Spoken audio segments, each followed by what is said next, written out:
મોર ખાય, ઢોર ખાય, ચોર ખાય અને પછી વધે ને તો ખેડૂત ખાય, એટલે કે ઘરે લઈ જાય. નમસ્કાર મિત્રો, હું એડવોકેટ કિંજલ પટેલ. આજે આપણે વાત કરીશું ખેડૂતોની આવક અને નફા વિશેની.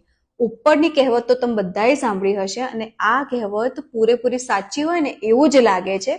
વરસાદમાં ગોઠણ સમા પાણીમાં અને કિચડમાં શરૂઆતમાં વાવણી કરે, પછી વરસાદ ઉપર આશા રાખીને બેસે.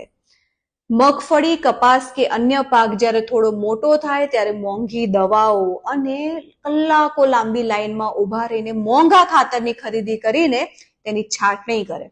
અને જ્યારે પાક તૈયાર થઈ જાય ને ત્યારે આખી રાત જાગીને રોજડા જેવા જાનવર અને અમુક માણસ તેને નુકસાન ના પહોંચાડે ને તેનું ધ્યાન રાખવા આખી રાત જાગ્યા કરે. અને આટલી બધી યાતનાઓ વેઠીને જ્યારે પાક તૈયાર થાય ને ત્યારે મજૂરો અને દાડિયાની રામાયણ તો ઊભી જ હોય. છેલ્લે બધું જ પતે અને યાર્ડમાં જ્યારે માલ વેચવા જાય ત્યારે અમુક એસી ઓફિસમાં બેઠેલા અધિકારીઓ અને વેપારીઓ તેનો ભાવ નક્કી કરે, જે તેની પડતર કિંમત પણ નથી હોતી.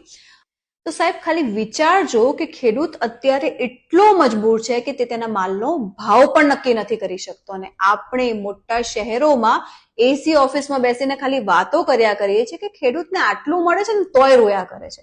તો પછી તમે જ કહો, શું વધે આમાં ખેડૂતને? જય ભારત, જય જય ગરવી ગુજરાત.